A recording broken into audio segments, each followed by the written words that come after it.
கதைச்சரம் நேயர்களுக்கு அன்பான வரவேற்புகள். இன்று நாம் 1920களில் வெளிவந்த எழுத்தாளர் வடுவூர் கே. துரைசாமி ஐயங்கார் அவர்களின் சரித்திர நாவலான விலாசவதி என்ற நாவலை காண உள்ளோம். தமிழ் வாசகர்களின் நாடியை பிடித்து பார்த்து அறிந்து எழுதியவர்களில் காலத்தில் முதன்மையானவர் வடுவூர் கே. துரைசாமி ஐயங்கார். இவர் ரெய்னால்ட்ஸ் போன்ற ஆங்கில நாவலாசிரியர்களின் கதைகளை தழுவி எழுதியதோடு நின்றுவிடாமல் தமிழ்நாட்டின் சமகால சமுதாயத்தை சித்தரிக்கும் பல நாவல்களையும் இவர் எழுதியுள்ளார். அதிகாரம் 14. சொக்கநாதன் சூனியக்காரன் குகையின் வாசலில் நிறமும் ஜாக்கிரதையாக காவல் காத்திருந்தான். குகையின் உட்புறத்தில் அடைபட்டிருந்த வேலைக்காரர்கள் இருவரும் கூக்குரலிட்டு பெருத்த ஆரவாரம் செய்து இலங்கை வீரரை பலவாறு தூஷித்தபடி இருந்தனர். அந்த குகையை விடுத்துச் சென்ற இலங்கை வீரர் குலோத்துங்க சோழன் எழுதியிருந்த குறிப்பின்படி அந்த காட்டின் வழியாக வடகிழக்கு திசையில் செல்லலானார். கடம்பன் கோட்டைக்கு சென்ற ஒற்றையடி பாதை காடுகள், மலைக்குன்றுகள் முதலியவற்றின் இடையில் புகுந்து பாம்பு வளையலாக சென்று கொண்டிருந்தது. சுமார் 1 மைல் தூரத்திற்கு முன்னால் கொல்லிமலையின் சாரலில் இருந்த ஒரு பிரம்மாண்டமான கருங்கல் கோட்டை தென்பட்டது. அதுதான் கடம்பன் கோட்டை என்பதை இலங்கை வீரர் சுலபத்தில் தெரிந்து கொண்டார். நமது இலங்கை வீரர் அந்த கோட்டையின் அமைப்பை உற்று நோக்கிய வண்ணம் போய்கொண்டே இருக்க அவருக்கு எதிரில் திடீரென்று 2 குதிரை வீரர்கள் வந்து தோன்றினார்கள். அவர்கள் இருவரும் கம்பீரமான பெருத்த 2 குதிரைகளின் மேல் அமர்ந்தவராக உச்சி முதல் உள்ளங்கால் வரையில் போர்க்கவசம் அணிந்து கொண்டிருந்தனர். குதிரைகளின் சிறந்த அலங்காரங்களிலிருந்து அவர்கள் இருவரும் பெரிய அந்தஸ்து வாய்ந்தவர்கள் என்பது எளிதில் தெரிந்தது. அந்த 2 குதிரை வீரர்களும் நமது இலங்கை வீரரை கண்டு, இலங்கை தேசத்து மோசக்கார நாயல்லவா திரும்பவும் வந்திருக்கிறது என்று இவர் மீது கட்டிலடங்காத கோபம் கொண்டவர்களாக, தங்களது உடைவாள்களை உடனே உருவி உயர்த்தி பிடித்து கொண்டவர்களாக, தங்களது குதிரைகளை அங்கடிகளால் இடித்து ஊக்க இலங்கை வீரர் இருந்த இடத்திற்கு க்ஷண நேரத்தில் வந்து சேர்ந்தனர். இருவரும், அடே இலங்கை தேசத்து அற்பனாயே, மறுபடியும் வேவு பார்க்கவா இங்கே வந்தாய்? இந்த தடவை நீ தப்பி போக முடியாது. உன்னுடைய உயிரை யமனுலகுக்கு அனுப்பிவிட்டு மறுவேளை பார்க்கிறோம் என்று கூறினர். அபஜயம் என்பதையே கண்டறியாத அற்புத சக்தி வாய்ந்த அந்த வாளை இலங்கை வீரர் வெளியில் எடுத்தார். அதனை சுழற்றத் தொடங்கினார். உடனே அகோரமான பெருத்த யுத்தம் தொடக்கமாயிற்று. அந்த 2 குதிரை வீரர்களும் இலங்கை வீரரது உயிரை வாங்குவதாக சொன்னாரானாலும் அவர்கள் உண்மையில் அவரை நிராயுதபாணியாக்கி பிடித்து சிறைப்படுத்தி கொண்டு போக வேண்டும் என்ற எண்ணத்தினுடனே அந்த போரை தொடங்கினர். அவர்களுள் தடித்த தேகத்தோடு இருந்த வீரர் தமது வாளை வீசி இலங்கை வீரரது கத்தியை தட்டிவிட எத்தனிக்க,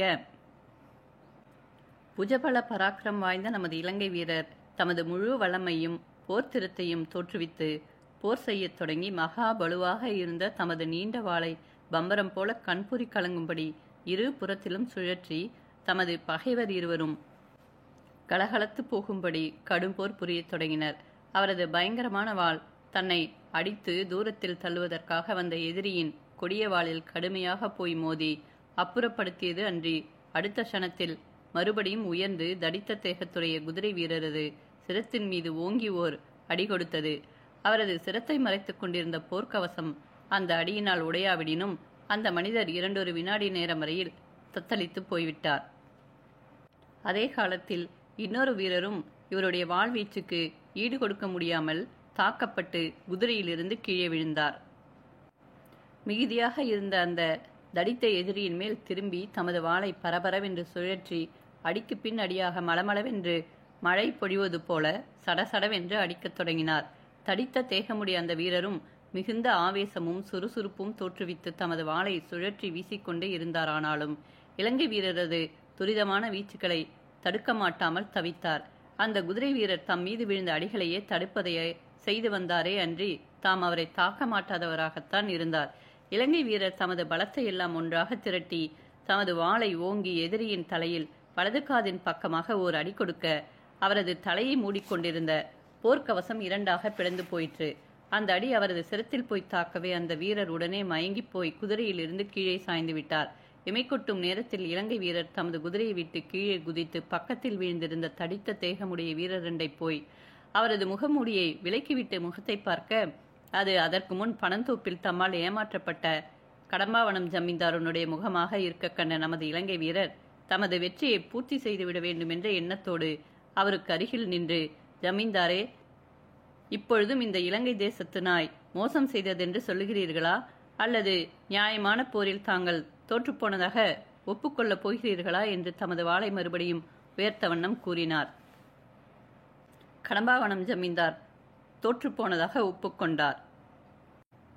அசைவற்று இருந்த இன்னொரு குதிரை வீரரின் முகக்கவசத்தை அகற்றிய பொழுது அவர் காண்டாவனம் ஜமீன்தார் என்பதை அறிந்து கொண்டார்.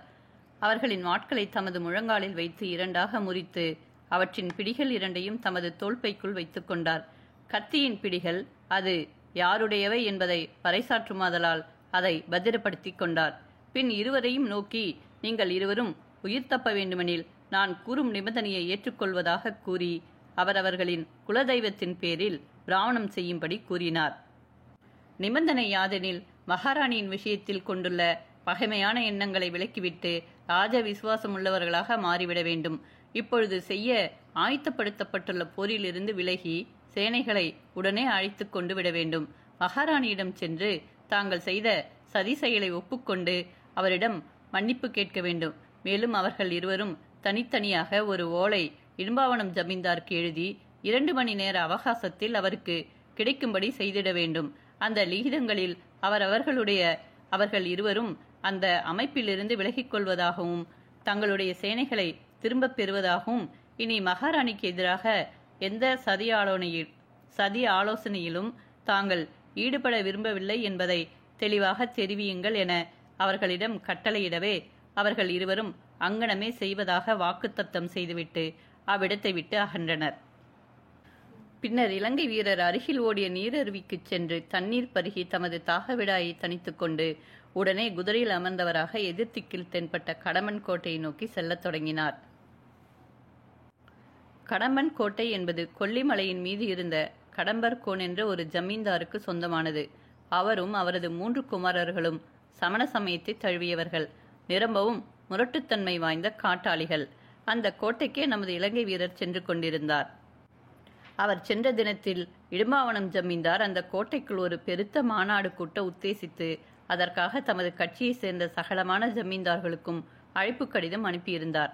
அன்றைய தினம் பாண்டிய நாட்டிலிருந்து வரும் பெருத்த திரவியத்தையும் சமண சமய மகாநாட்டார் முன்வைத்து முக்கியமான பல தீர்மானங்கள் செய்து ஒப்பந்தத்தில் எல்லோருடைய கையொப்பத்தையும் வாங்க வேண்டும் என்று பெருத்த ஏற்பாடுகள் செய்திருந்தனர். அந்த ஒப்பந்தத்தில் சகலமான ஜமீன்தார்களுடைய பெயர்களையும் எழுதி அவர்களுள் எவரும் மற்றவர்களுடைய சம்மதம் இல்லாமல் அந்த கட்சியை விட்டு விலகக்கூடாது என்றும் மகாராணியிடம் மன்னிப்பு கேட்கவோ அவளிடம் வேறு விதமான ஒப்பந்தம் செய்து கொள்ளவோ கூடாது என்றும் பிராமண பூர்வமாக எல்லோரும் கட்டுப்படுவதாகவும் எழுத உத்தேசித்து இருந்தார்கள். அன்றைய தினம் பகல் 2 மணி வேளை இருக்கலாம். அந்த பாதாள மண்டபத்தில் சுமார் 18 அல்லது 20 சமஸ்தானாதிபதிகள் விஜயம் செய்து அந்த மந்திராலோசனை மண்டபத்தில் கூடியிருந்தனர். முருகூர் ஜமீன்தார், பெரம்பலூர் ஜமீன்தார், அரியலூர் ஜமீன்தார், தருக்கோவிலூர் ஜமீன்தார், கிருஷ்ணாபுரம் ஜமீன்தார் முதலிய மகா பலசாலிகளும் செல்வாக்கு உடையவர்களுமான சமண ஜமீன்தார்கள் எல்லோரும் வந்து கூடியிருந்தனர்.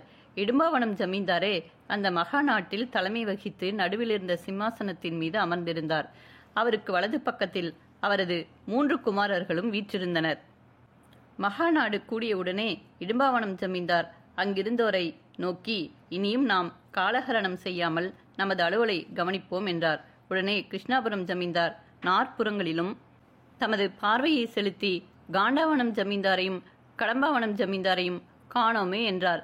உடனே இடும்பாவனம் ஜமீன்தார், அவர்கள் இருவரும் காலையிலேயே இவ்விடத்திற்கு வந்துவிட்டார்கள், இப்பொழுதுதான் ஓர் அவசர காரியமாக வெளியில் சென்றுள்ளார்கள் என கூறினார்.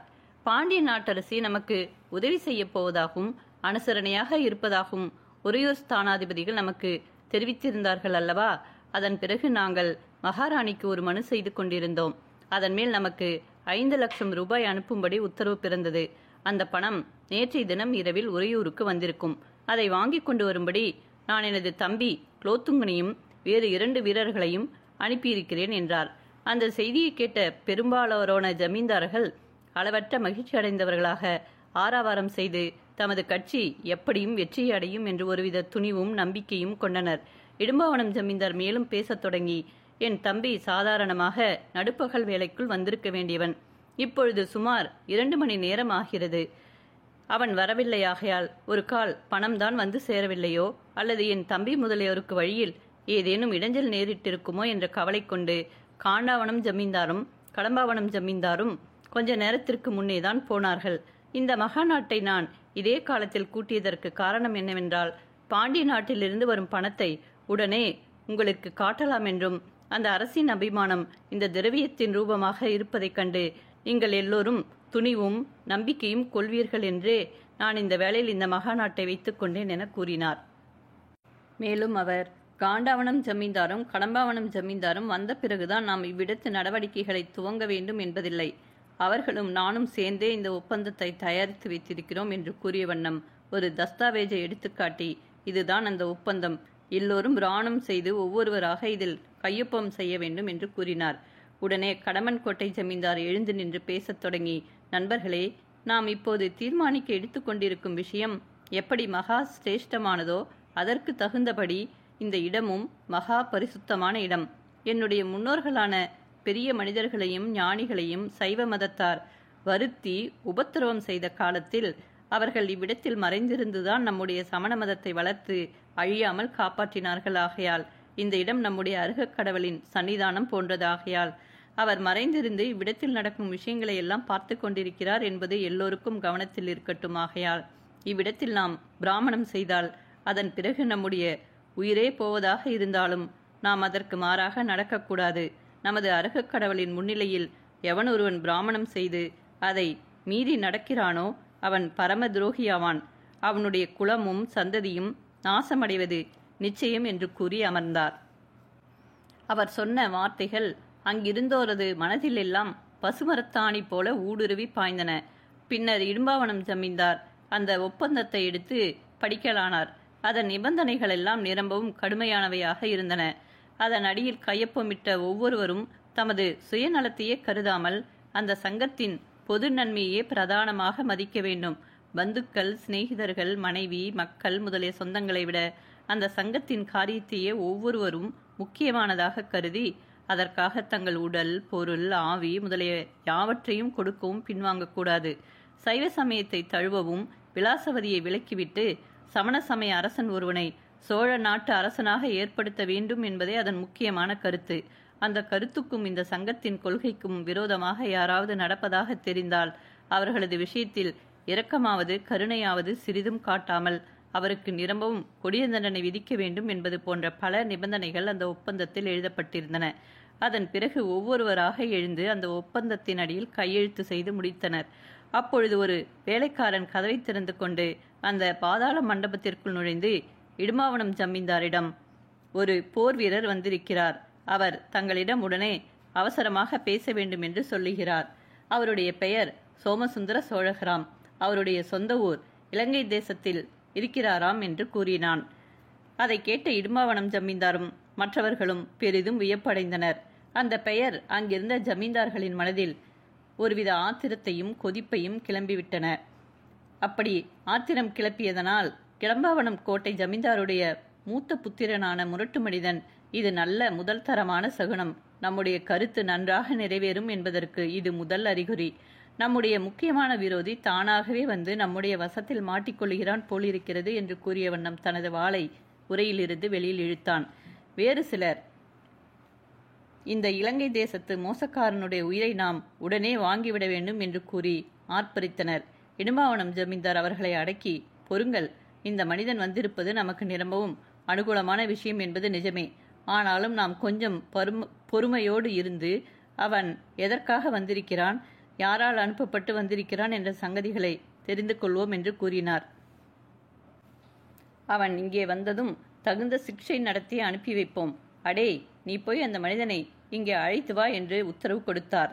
வேலைக்காரன் அவரிடம் போய் இடும்பாவனம் ஜமீன்தார் அனுமதியை தெரிவித்தான். அந்த வேலைக்காரன் இலங்கை வீரர் உள்ளே போவாராகில் அவரது ஆயுள் அன்றோடு முடிந்தது என்று தனக்குள் நிச்சயப்படுத்தி கொண்டிருந்தான். அவர்கள் இருவரும் பல மண்டபங்களையும் தாழ்வாரங்களையும் முற்றங்களையும் இருண்ட சந்துகளையும் கடந்து வெகு தூரம் சென்று அறைக்குள்ளிருந்து கீழே சென்று படிக்கட்டின் வழியாக இறங்கினார்கள்.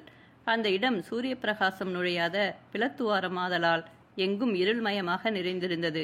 சிறிது தூரத்திற்கோரிடத்தில் பந்தம் கொளுத்தி வைக்கப்பட்டிருந்தது. அந்த படிக்கட்டின் அடியில் ஒரு கனமான கதவு காணப்பட்டது.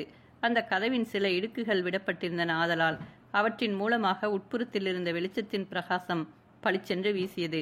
வேலைக்காரன் அந்த கதவை திறந்து இலங்கை வீரரை உள்ளே அனுப்பி இவர்தான் சோமசுந்தர சோழகர் என்று கூறிவிட்டு வெளியில் நடந்தான். உடனே அந்த பிரம்மாண்டமான கதவு மூடிக்கொண்டது. இலங்கை வீரர் கம்பீரமாக நிமிர்ந்து நடந்து சலனமற்ற முகத்தோற்றத்தோடு அந்த மகா நாட்டின் முன் போய் நின்றார். அங்கே கூடியிருந்த சமஸ்தானாதிபதிகள் எல்லோரும் இலங்கை வீரரது முகத்தை உற்று நோக்கினர்.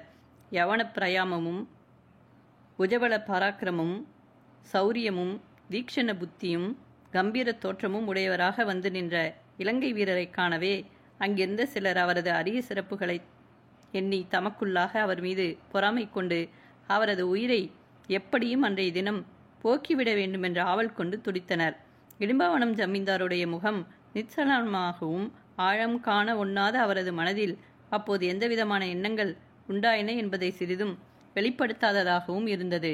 அங்கு கூடியிருந்த சமஸ்தானாதிபதிகளுக்கு எதிரில் மரியாதையாக குனிந்து வணங்கி நின்றார்.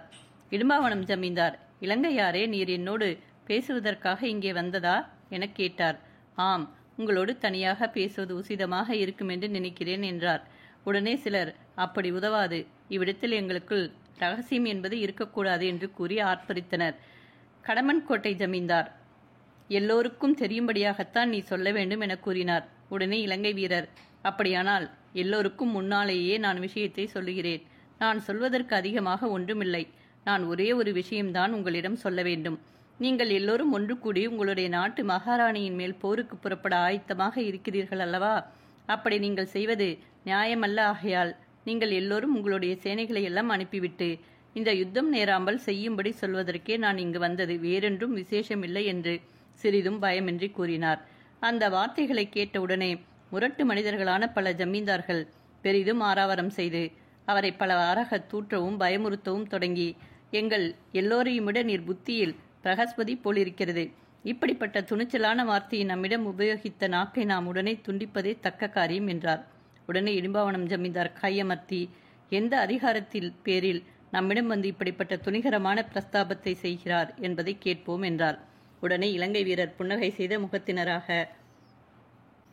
உங்களுடைய கட்சி தோற்றுப்போவது நிச்சயம். ஆகையால் நீங்கள் அனாவசியமான உயிர் சேதத்தை உண்டு பண்ணுவது அநியாயம் என்பதை, அப்படி செய்வதானால் உங்களுக்கு இனி என்றைக்கும் மகாராணியின் மன்னிப்பு ஏற்படாமலே போய்விடுமே என்பதையும் உங்களுக்கு எடுத்துச் சொல்லவே நான் இங்கே வந்தேன் என்றார்.